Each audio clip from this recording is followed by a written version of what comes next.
Olá, jovens! Hoje nós estamos aqui com a Raquel para gravar esse podcast e nós vamos falar sobre um tema que vocês gostam muito e sempre mandam perguntas pra gente no Instagram.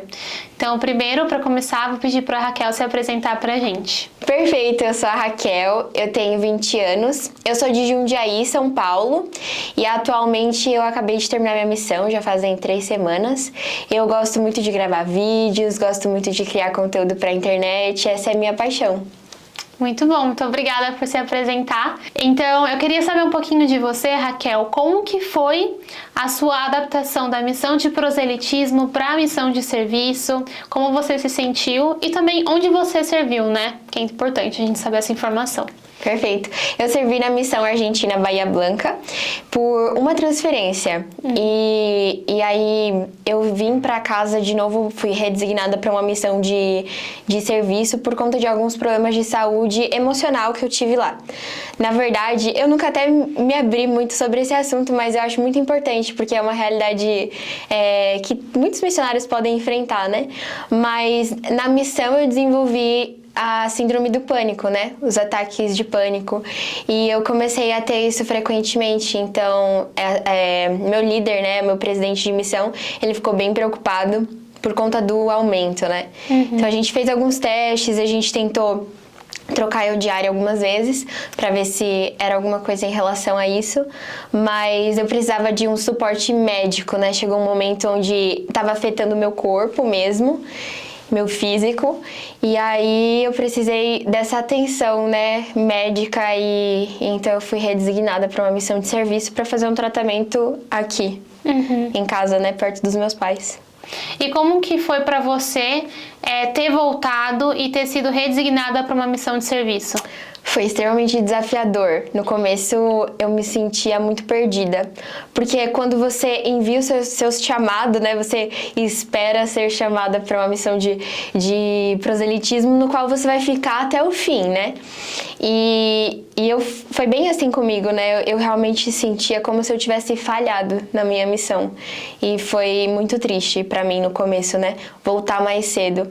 Eu sabia que não tinha nada que eu podia fazer de diferente, porque era algo realmente em relação ao meu corpo. Meu coração tava lá, eu queria servir lá, né? Mas voltar para casa foi muito desafiador. E me encontrar como missionária de serviço também, né? Por conta desse período que eu tava passando, eu acabei, às vezes, depositando uma frustração na missão de serviço. Bem no comecinho, né? Então, isso foi bem difícil. Mas, com o tempo, as coisas foram melhorando. Eu acredito que é uma realidade, como eu falei, de muitos jovens. E o problema é que a gente se culpa muito. A gente coloca um peso muito grande nas nossas costas e é um peso que o Senhor não coloca, né? Então eu sei que eu tinha um propósito lá na missão Argentina Bahia Blanca e que eu cumpri esse propósito, por mais que na minha mente eu não tivesse cumprido, né? E que o Senhor precisava de mim aqui. Muito bom, muito obrigada por compartilhar. Eu gostei muito do que você comentou e eu fiquei pensando que o Senhor, Ele sabe, né, o fim desde o princípio. E Ele nos conhece tão bem, melhor que nós mesmos, que Ele sabe o que deve acontecer na nossa vida nos momentos que devem acontecer. Mas eu imagino que seja desafiador, sabe?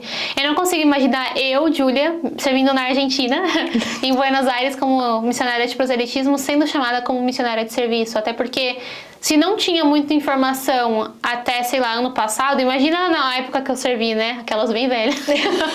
Nossa, muito velho. Mas eu acredito que a missão de serviço, ela está sendo conhecida mais e mais cada dia. Isso é muito legal. E você trouxe muito reconhecimento, de certa forma, para a missão de serviço, né? Nas suas redes sociais. Conta como que era para você compartilhar sobre a missão de serviço no seu perfil pessoal, com seus amigos e as pessoas ao seu redor.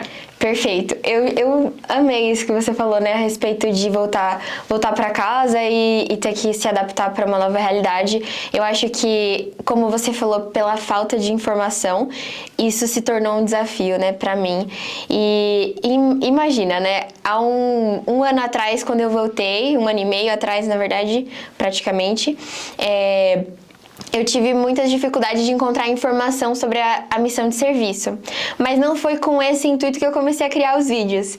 Na verdade, eu estava muito apegada ao propósito do porquê que eu queria servir uma missão, né? E era, de fato, ensinar as pessoas. Então, meu maior problema era pensar que na missão de serviço eu não poderia fazer isso, né?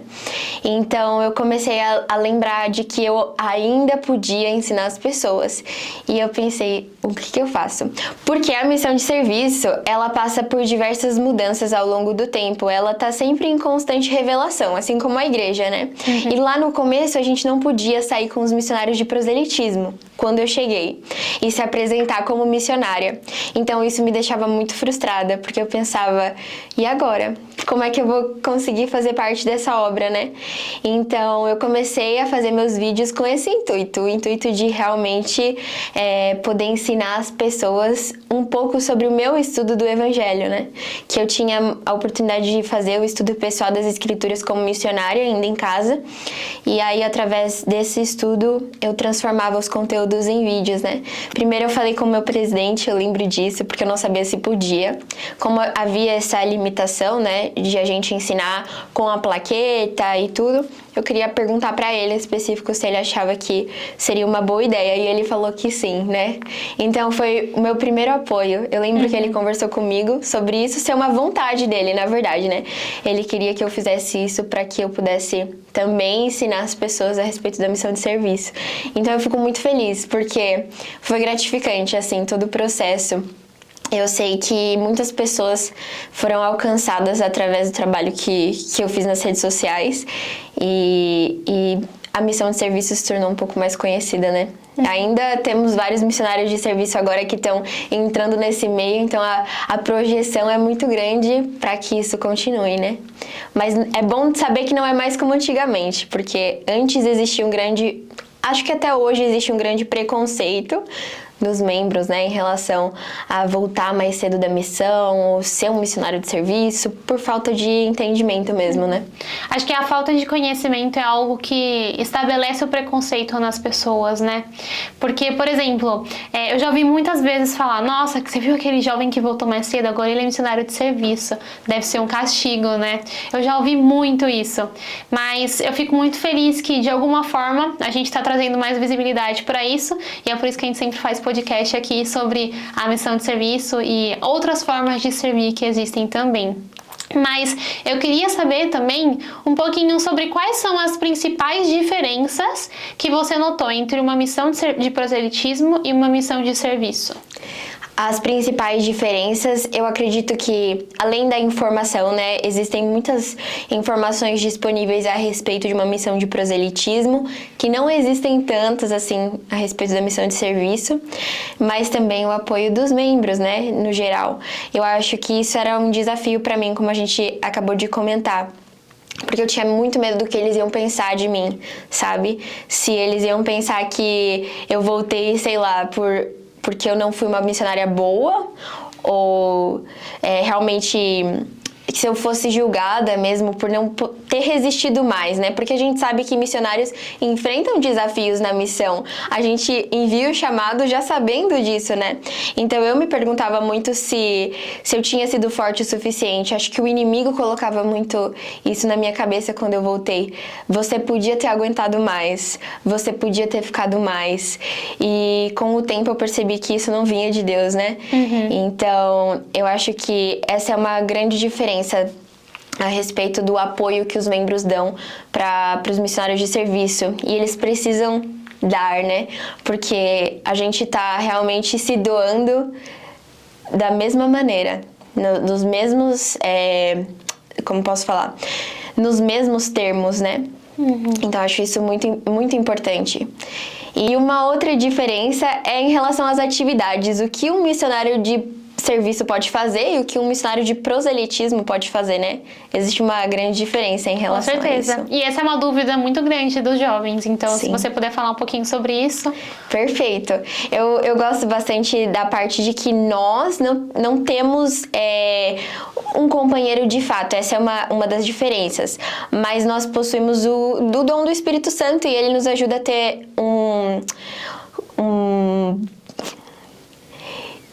E o Espírito Santo nos ajuda a ter um discernimento no que a gente pode ou não fazer. Os missionários de serviço têm muito mais liberdade em relação a passeios, em relação a atividades que nós podemos participar, e também em relação às músicas que a gente pode ouvir, em relação aos filmes que a gente pode assistir. Os missionários de proselitismo, eu acredito que eles estão numa bolha, né? Literalmente protegidos de todas as influências. E nós vivemos no mundo. Então a gente precisa encontrar um meio termo de ser um missionário, carregar o nome de Jesus Cristo no peito todos os dias, mas ainda assim lidar com a responsabilidade desse chamado, né, dentro do mundo. Então, com todo o acesso à tecnologia que nós temos, com todo o acesso às atividades que nós podemos fazer, então existem muitas diferenças, né? Nós podemos dirigir, os missionários de proselitismo não. Nós podemos, por exemplo, ir para o cinema, os missionários de proselitismo não. Viajar com as nossas famílias e os missionários de proselitismo não. Então, existem bastante diferenças nesse sentido, né? E apesar de que vocês possam fazer muito mais coisas, assim, entre aspas, do que os missionários de proselitismo, vocês precisam muito usar o dom do Espírito Santo de uma forma, acho que mais apurada, assim, porque vocês precisam realmente ter esse bom senso e esse discernimento de, ok, eu vou fazer isso, ninguém tá vendo, né? Mas eu sei o que eu tô fazendo e o Senhor também sabe. E eu acredito que vocês precisam lidar com muitas coisas assim, né? Porque não é porque vocês podem fazer tudo isso que a missão é mais fácil. Ela continua sendo difícil igual, né? Eu acredito que continua sendo desafiadora da mesma forma. E eu também queria saber um pouquinho, você comentou várias vezes que você se colocava no papel de que você não era capaz de fazer aquilo, ou do porquê você não terminou a missão mais cedo, de proselitismo. Como que você lidou com o seu desânimo nesses dias, assim, sendo uma missionária de serviço, estando na sua casa, perto das pessoas que você ama, mas ainda assim vinha aquele desânimo? Como que você lidou com isso? Uma das coisas que eu gostei muito na sua fala, né, foi a respeito de como o Senhor olha a missão, e que é realmente uma relação muito entre eu e Ele, né? Então, as pessoas em si não estão me acompanhando 24 horas por dia para saber se eu estou sendo diligente ou não. Eu não tenho um companheiro que zela por mim, além do Espírito Santo, como a gente estava falando. Então, algo que eu aprendi, algo que servia de motivação nesses dias difíceis, era que o Senhor me entendia. E o Senhor, Ele compreendia todas as coisas. Eu fortaleci muito meu testemunho da expiação de Jesus Cristo. E isso foi um divisor de águas dentro da minha missão de serviço. Porque eu precisava dEle, eu precisava da opinião dEle, da visão que Ele tinha sobre mim e sobre minha missão. No final das contas, a sua missão é só sua. Então, você precisa ser a sua melhor versão. E eu demorei mais ou menos uns 2 meses para poder me adaptar à missão de serviço. E se eu pudesse ter esses 2 meses de volta, eu gostaria, sabe? Mas eu sei que foi necessário para poder realmente servir de exemplo e ajudar outras pessoas. Compreendi também na missão de serviço que o Senhor usa essas dores para poder servir as outras pessoas e para poder realmente ser uma luz, enquanto outras pessoas precisam de um apoio, né? Então, foi muito significativo para mim esses momentos difíceis, por mais que eles não sejam bons, mas eles servem para o aperfeiçoamento e eles me tornaram uma missionária que eu gostaria de ser, né? Que legal. Eu gostei muito disso que você falou, que você aprendeu mais sobre a expiação de Jesus Cristo, né? Existem situações na nossa vida, eu sempre fico pensando sobre isso, que são muito difíceis. Situações que a gente pensa que a gente não vai conseguir passar por aquilo de nenhuma forma. Mas são nesses momentos que a gente aprende que Jesus Cristo está ali, sabe? E que a gente tem que se comparar, sim, mas com o nosso próprio progresso. Então, eu tenho certeza que a Raquel, que começou a missão, ela não é a mesma Raquel de agora, por causa dos desafios que você teve e porque você entendeu que Jesus Cristo sabia tudo isso, sentia tudo isso, sabe? E que Ele estava ali para te ajudar passo a passo. Então, eu valorizo muito esse sentimento. Obrigada por compartilhar. Tem até uma frase, agora que você falou sobre isso, né? Tem até uma frase no Pregar Meu Evangelho que eu carrego muito comigo, que a comparação, ela só vai te levar a 2 resultados. Ou o orgulho, ou desânimo. Então, realmente, né, a gente precisa manter os olhos fitos no Salvador, porque se comparar com outros missionários, sejam eles dentro da missão de serviço ou dentro da missão de proselitismo, tira os seus olhos do Salvador. E realmente você foca em coisas que não vão te agregar na sua experiência missionária, né? Muito obrigada por compartilhar. Eu ia te chamar de Cicer-Aranha. É difícil quebrar esse costume, né? Com certeza. Muito obrigada, Raquel. Gente, é muito estranho. Pra mim também. Mas eu queria também saber... eu sei que você tem uma treinadora. Todos os funcionários de serviço têm um treinador, certo? Sim. Pra te ajudar na adaptação e tal. Quem que foi a sua treinadora? Como que foi a sua relação com ela? E qual que foi o papel dela na sua missão de serviço para te ajudar a se adaptar, enfim, a entender um pouco mais sobre a missão de serviço? Perfeito. Minha treinadora, eu falo dela, meu coração já bate mais forte, mas eu amo muito ela. Foi a Julia, na verdade, Sister Bosque na época, né? E quando eu cheguei, ela tinha passado pela mesma situação que eu. Então, ela era uma missionária que ela começou numa missão de proselitismo e teve a redesignação por problemas de saúde. Então, ela compreendia exatamente a minha dor, né? Ela já tinha passado por aquele momento difícil e isso foi muito importante para ela poder me ajudar da maneira que eu precisava. A relação é que nós temos, os missionários de serviço, com o estudo em companheirismo, é que eles devem acontecer diariamente. E eles também são feitos em companheirismos, né? Então, nós temos transferências dentro da missão de serviço, nós temos troca de companheiro frequentemente. E a minha primeira companheira na missão de serviço foi essa minha treinadora, né? A Sister Bosque. E eu lembro que eu cheguei muito desanimada. Então, até para participar dos estudos, eu realmente dava uns... Ai, como posso falar Umas isso? fugidinhas. Umas fugidinhas, isso. Então, eu fugia dela e ela mandava mensagem, eu falava, ai, hoje não tô me sentindo muito bem, hoje tô assim.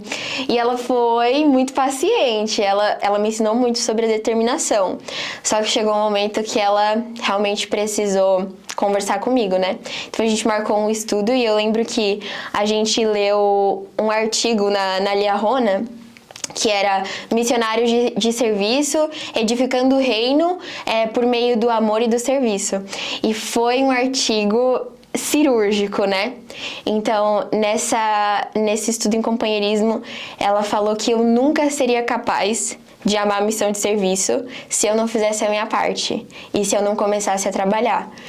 E são as pequenas coisas que fazem diferença, né? A gente passa por momentos assim. Depois que eu fui treinada pela Sister Bosque, eu realmente percebi que eu queria ser a melhor missionária que eu pudesse ser. Estando numa missão de proselitismo ou estando numa missão de serviço. Não queria olhar pra trás e pensar, nossa, tipo, eu perdi o meu tempo, né? Um tempo precioso, um tempo que deveria estar indo pro Senhor. Então eu queria ser a minha melhor versão. Foi para isso que eu enviei o meu chamado. E eu não estava conseguindo me reconectar com essa visão. Então o papel dela foi exatamente esse. Foi me lembrar de quem eu era, mesmo não me conhecendo. E foi me lembrar do porquê que eu tinha enviado os meus papéis, o porquê que eu tinha decidido servir. E isso foi essencial. Depois eu tive a oportunidade de ser treinadora de muitas missionárias, né? Acho que no total devem ter sido umas 9 missionárias. Uau, bastante! Muito! Elas até brincam, né, que eu tive a posteridade da missão. Mas bom. foi muito bom. E essas missionárias me ensinaram muito. Então eu vejo que é uma troca, né? O treinamento, ele não só apenas para nós passarmos um pouco de conhecimento, mas também para que a gente possa aprender com o exemplo de cada um, né? E o papel de um treinador é justamente esse, mostrar para os missionários qual a importância do estudo, qual a importância da constância, qual a importância de nós sermos um bom missionário mesmo quando ninguém está vendo, né? E muda mesmo a nossa missão. A gente chega meio perdido, sabe? Meio aéreo, então ter alguém que já tem mais experiência no campo missionário, né, como missionário de serviço faz total diferença. Muito bom. E você só treinou missionárias que foram redesignadas ou missionárias que foram chamadas direto para missão de serviço? Que foram chamadas direto para missão de serviço também. Legal. Isso Mas tem legal. um desafio igual, né? De aceitar que você não era uma missionária de proselitismo. Com certeza. Tem histórias, né, de missionários que eu conheci na missão que, por exemplo, eles enviaram o chamado, né, missionários, enviaram os papéis, e quando o chamado retornou, eles foram designados direto para uma missão de serviço. E como o presidente da Estaca sabe, né, a missão que a gente é designado com antecedência, às vezes eles acabam escolhendo sentar com esse jovem para poder explicar um pouco mais sobre a missão de serviço antes dele descobrir. Mas já conheci, por exemplo, missionários que descobriram na hora que abriu, no chá missionário. E aí eles ficam... Como assim? Sabe? Eles ficam assim, as pessoas que estão ao redor também ficam sem entender muito, né? Com certeza. Então é um desafio, né? Porque você, como a gente falou, você espera algo e o Senhor te envia outra coisa. Então é a luta entre fazer o que você precisa fazer e fazer o que você quer fazer, né? Então o Senhor, ele tem esse plano que é muito melhor, porque hoje eu olho para trás e eu vejo que a missão de serviço é a minha melhor missão. Eu tive experiências maravilhosas na missão argentina. Mas a missão de serviço é a minha missão, sabe? E é muito interessante, né, que você então entendeu e aprendeu o que era aquilo que o Senhor esperava de você no momento certo também. Com certeza. E eu queria saber qual é uma escritura que te fortaleceu durante toda a sua missão. Perfeito. Eu com certeza diria que foi Terceiro-Nef 18, 24 e 25, né? Eu vou ler para vocês. Ela diz o seguinte: portanto, levantai a vossa luz, para que brilhe perante o mundo. Eis que eu sou a luz que levantareis. Então, vou fazer ela por partes, né? Isso significou muito para mim na minha missão, porque Cristo é a luz que nós temos que levantar. Então, quando eu tinha fraquezas e eu pensava, eu não consigo brilhar nesse momento, eu lembrava que a luz não adivinha de mim, né?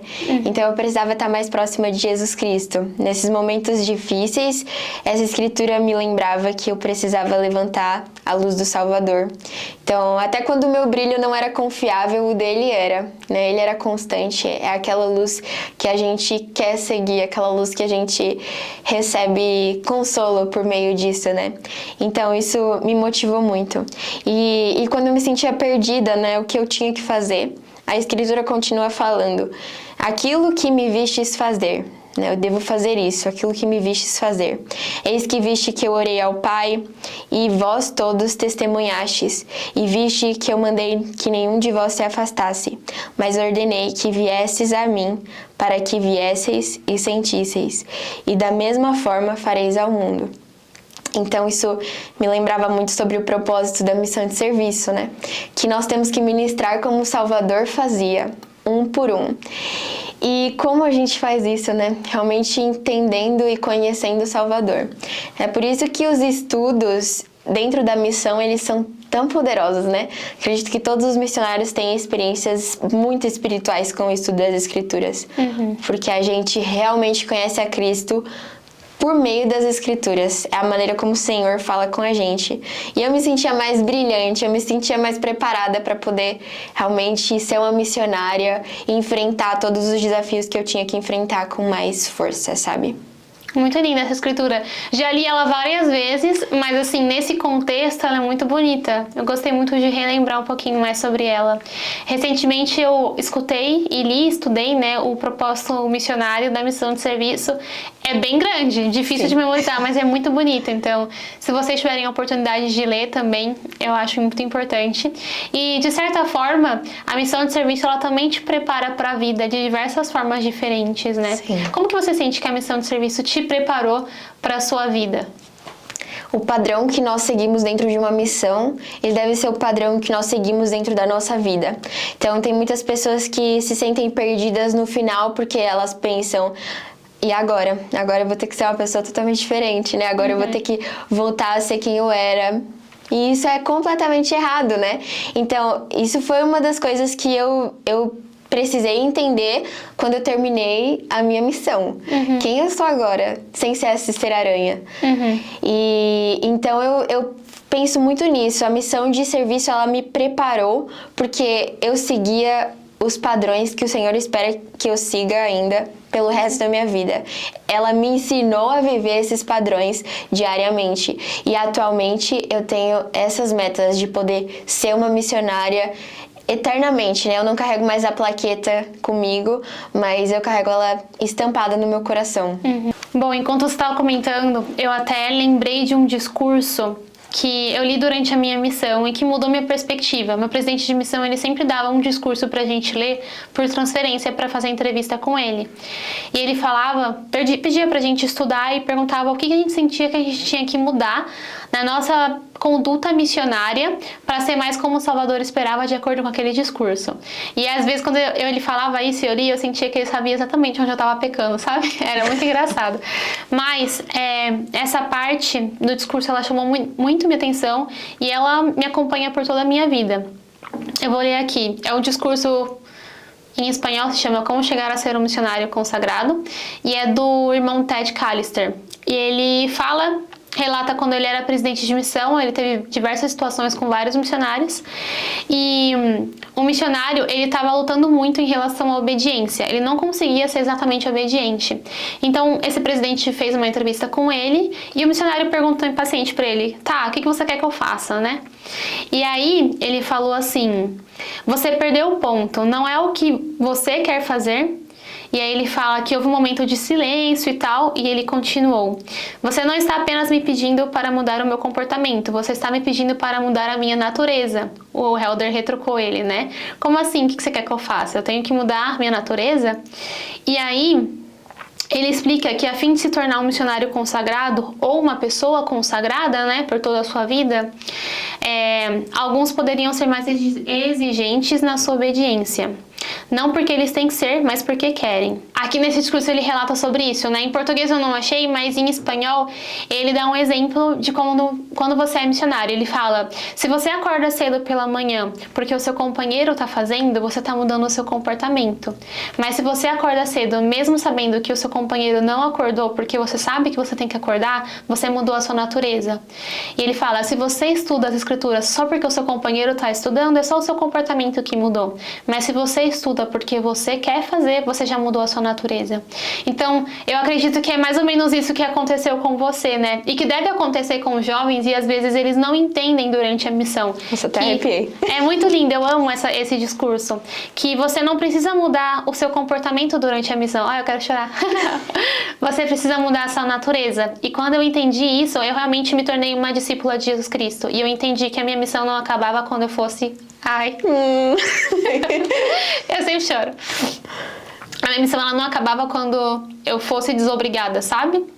Então, é isso que eu queria compartilhar. Obrigada pelo seu celular. E quando você fala sobre a mudança de natureza, não é algo fácil, não é pra ser algo tranquilo, é algo doloroso. São hábitos ou pensamentos, ou até mesmo pecados, né? Que a gente acaba cometendo, sejam mais graves ou mais leves, mas a gente precisa realmente colocar tudo numa bandeja e desapegar de todas essas dificuldades, todos esses medos, todas essas inseguranças, colocar elas de lado para poder focar no que o Senhor precisa que a gente seja. Exatamente. É por isso que esse discurso fala muito sobre você colocar tudo o que você tem, as suas paixões, no caso dos missionários, a sua desobediência, o seu orgulho, a sua preguiça, tudo no altar do sacrifício.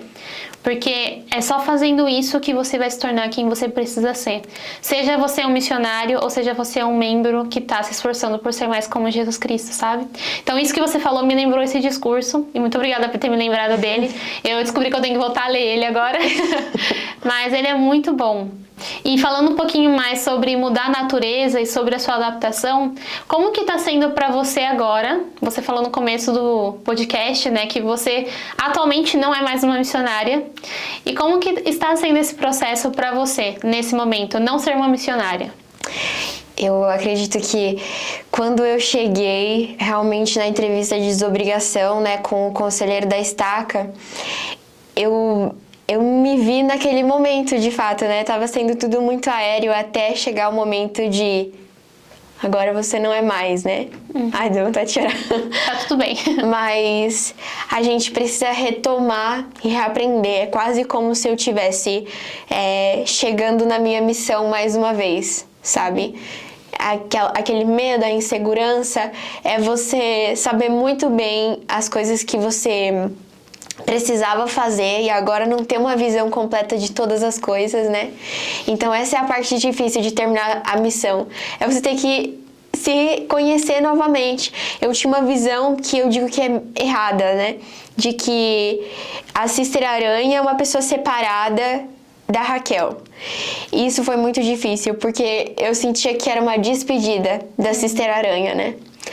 E eu lembro que quando eu sentei na mesa da entrevista, o meu conselheiro olhou pra mim e ele falou tudo que eu precisava ouvir. Era quase como se o Senhor estivesse falando comigo, né? E ele falou assim: Raquel, você não é esse pedaço de plástico.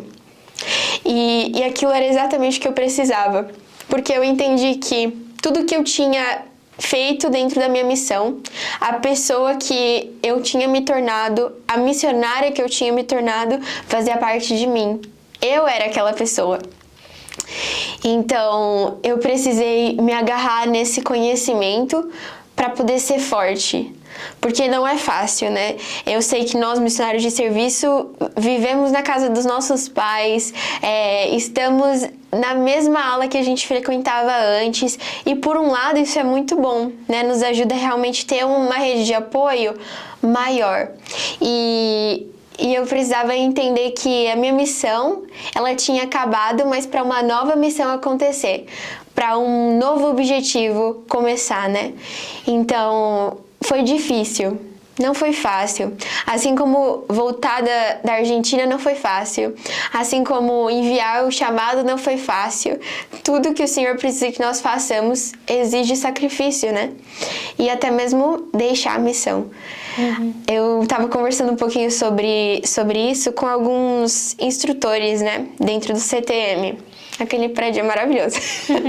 Mas eu falava pra eles, né? Tipo, como foi pra você terminar a sua missão? E eu lembro que eram diversas respostas, né? Era como, ai, parecia que tava arrancando meu coração. Porque você ama aquele trabalho, você vive por aquele trabalho, né? E eu fiquei, gente, e agora? Como é que vai ser pra mim, né? Mas uma frase eu não esqueço, né, que foi uma irmã que compartilhou comigo. Ela falou que às vezes a gente tem a falsa sensação de que não tem nada mais importante que a gente poderia estar fazendo. E isso dificulta, né, o processo de adaptação. Você precisa ver valor no momento que você está vivendo agora. Seja ele, você está numa missão de serviço, seja ele, você está iniciando a sua missão de proselitismo. Você precisa amar a situação que você está agora, você precisa se esforçar para dar o seu melhor. Então, isso foi muito importante para mim, né? Realmente entender que eu não estava dizendo adeus para a Sister Aranha. Eu era a Sister Aranha, eu sou a Sister Aranha, né?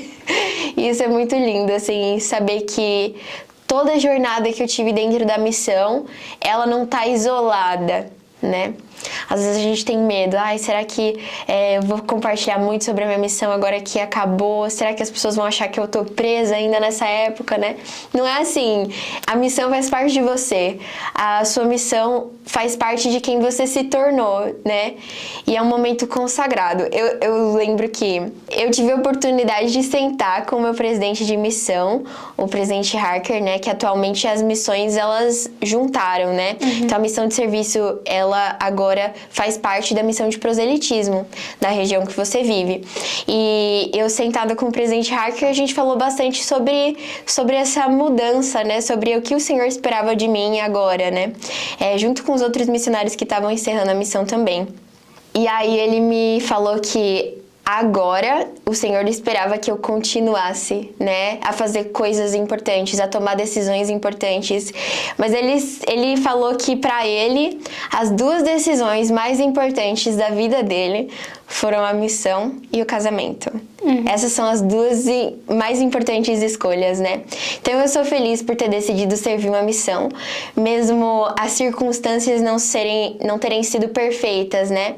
Antes de sair eu tinha muitos medos, eu tinha um bom emprego, eu tinha um bom trabalho, mas eu sou feliz por ter escolhido servir e agora eu tô me preparando, né, pra poder me casar. Então, Vai pro clube das casadas. As duas em breve. Muito feliz. Então é muito bom você saber que você doou 1 ano e meio, que parece tanta coisa, né, quando a gente tá se preparando, mas quando passa, você vê que não foi nada. Em comparado a tudo que você tem, né, pra oferecer pro Senhor. Então, é muito bom, assim. Eu sou realizada por ter feito uma missão, sabe? Muito obrigada por compartilhar. O seu sentimento me faz pensar muito sobre mim, sabe? Eu servi minha missão há 5 anos atrás. Eu terminei há 3 anos atrás. Acho que é isso, se eu não tô enganada nas contas. Mas, realmente, eu sempre falo, se não fosse a Igreja de Jesus Cristo e se não fosse a minha missão, eu não seria nada hoje. Porque tudo que eu sou e que eu tenho na minha vida, eu tenho certeza plena e absoluta que foram bênçãos no meu sacrifício como missionária. Tudo. Assim, tipo, é milagre atrás de milagre, sabe? E às vezes é difícil você se dar conta que o que você tá vivendo é um milagre. Mas tudo isso eu consigo olhar para trás e ver, sabe? Às vezes eu tava na missão, a missão de proselitismo, ela tem os seus desafios, assim como a missão de serviço, mas às vezes eu tinha desafios e desânimo e eu fazia algum estudo das escrituras e o Senhor me falava, daqui a alguns anos você vai olhar para trás e isso vai ter te servido de experiência. Então, é muito legal saber disso e ver isso, é emocionante, enfim. Eu sei como o Senhor cuida de cada detalhe da nossa vida, né? Sim. E eu gostei bastante dessa parte que você falou, porque é muito lindo saber como o Senhor te conhece, né? Acho que na missão a gente tem um vislumbre muito mais intenso disso, porque a gente precisa lembrar de que a nossa relação com o Senhor é nossa, né? Então, como a gente falou no começo, é a nossa relação com o Pai Celestial e a gente está construindo uma base sólida, né, para o futuro. Então, nesse período, eu descobri a maior verdade e eu realmente vivenciei milagres, mas eu entendi que o Senhor, Ele me conhece, Ele sabe exatamente quem eu sou, Ele sabe exatamente o que eu preciso. E agora até teve uma mudança no hinário, né? Tem um hino lá que foi uma resposta, assim, pra mim, né? Tá me ajudando muito nessa fase de adaptação, que fala sobre os pássaros, né? E realmente que o Senhor, Ele cuida dos passarinhos, então quanto mais Ele vai cuidar de você, né? Então não existe razão para temer, não existe razão para ter medo, não existe razão para você focar nas coisas ruins quando você tem um Pai Celestial amoroso, que te conhece, que te ama e que tá do seu lado. Essa é a maior lição da minha missão. Muito obrigada por compartilhar, sister. Eu não tenho nem mais nada a acrescentar. Muito obrigada. E para terminar, então, o nosso podcast, muito obrigada por estar aqui com a gente. Eu queria que você pudesse dar um conselho para os jovens que foram chamados para servir uma missão de serviço ou que foram redesignados para uma missão de serviço, mas um conselho que também serve para os missionários de proselitismo. Então, o meu conselho para os jovens que estão agora em missão ou vão começar a missão, seja de proselitismo ou de serviço, que vocês assumam a responsabilidade pela missão de vocês. Vocês estão no melhor lugar que vocês poderiam estar. Independente da missão que vocês foram chamados, que vocês realmente sigam as regras, que vocês sejam fiéis, que vocês confiem na mão do Senhor e no plano que Ele tem para vocês, que vocês lembrem de que Ele sabe o que é melhor para você. E muitas vezes a gente pensa que a gente se conhece tão bem, mas Ele te conhece melhor. Então, nos momentos difíceis, nos momentos onde você pode não estar gostando muito da missão ou estar questionando se o seu serviço realmente ele está sendo visto ou ele está fazendo a diferença na obra do Senhor, que você possa confiar de que sim, de que Ele te ama, Ele escolheu a sua missão e você pode ser o melhor missionário que você conhece. Então, se esforce diariamente, seja constante e você vai ver milagres. Você vai amar a sua missão. Muito obrigada, Raquel. Eu testifico das suas palavras. E por fim, então, compartilha um conselho para os jovens que terminaram a sua missão recentemente e agora são missionários retornados, seja de proselitismo ou de serviço. Perfeito. Você ainda segue sendo valioso para o plano do Pai Celestial, para a obra do Pai Celestial na Terra. Então não pensem que a plaqueta de vocês simbolizava a sua importância. Vocês ainda são importantes. Vocês ainda têm uma missão a ser cumprida. Vocês são muito amados pelo Pai Celestial e Ele deseja que vocês realmente apliquem tudo que vocês aprenderam dentro da missão na vida de vocês hoje. Essa mesma diligência, essa mesma fidelidade, esse mesmo empenho que vocês demonstraram durante os anos que vocês serviram, continuem demonstrando isso pelo resto da vida de vocês, no chamado que vocês tiverem ou simplesmente sendo filhos de Deus. Porque é isso que vocês precisam fazer. Não é fácil e eu tô vivenciando isso na pele. É desafiador tanto para uma missão de serviço quanto para uma missão de proselitismo. Mas confiando no Senhor, colocando toda a nossa esperança para Ele, ou até mesmo a expectativa que a gente tem para o nosso futuro nas mãos dEle, vai estar sendo bem cuidado. Ele cuida de nós, Ele cuida do nosso futuro, Ele cuida dos nossos planos e transforma em algo muito melhor. Então esse seria o conselho que eu daria. Muito bom. Eu faço das palavras da Raquel as minhas. E eu quero te agradecer, Raquel, pelo seu tempo, pelas suas palavras, pelas suas experiências. Eu tenho certeza que vai ajudar muitos jovens que estão passando por desafios, por desânimo nesse momento. Então eu realmente espero que esse podcast chegue para muitos missionários de serviço recém-chamados e também para os missionários que já estão na missão há algum tempo e que também chegue aos jovens que estão se preparando. Então compartilhe aí com os jovens que estão se preparando para uma missão, porque realmente toda a experiência que você teve, ela vai continuar sendo válida e vai continuar podendo iluminar a vida de outros jovens, de outras pessoas. Então, continue sendo uma luz, leve para sempre Obrigada. a sua escritura, né, que te fortaleceu para a sua vida. E eu tenho certeza que você vai ter muito sucesso. E é isso, jovens. Então, eu espero que vocês tenham gostado desse podcast. Obrigada por ter assistido até o final. Compartilha com seus amigos. Já se inscreve aqui, ó, no nosso canal do YouTube. E também, se você não nos acompanha no Instagram ainda, vai lá, @central de jovens. Então, acompanhe a gente lá. Sempre tem conteúdo todos os dias. E se vocês tiverem qualquer tema que vocês queiram saber mais e queiram ver um podcast ou algum vídeo explicando sobre ele, pode deixar aqui nos comentários, nós sempre vamos ter em conta. Então é isso, tchau, tchau e até a próxima!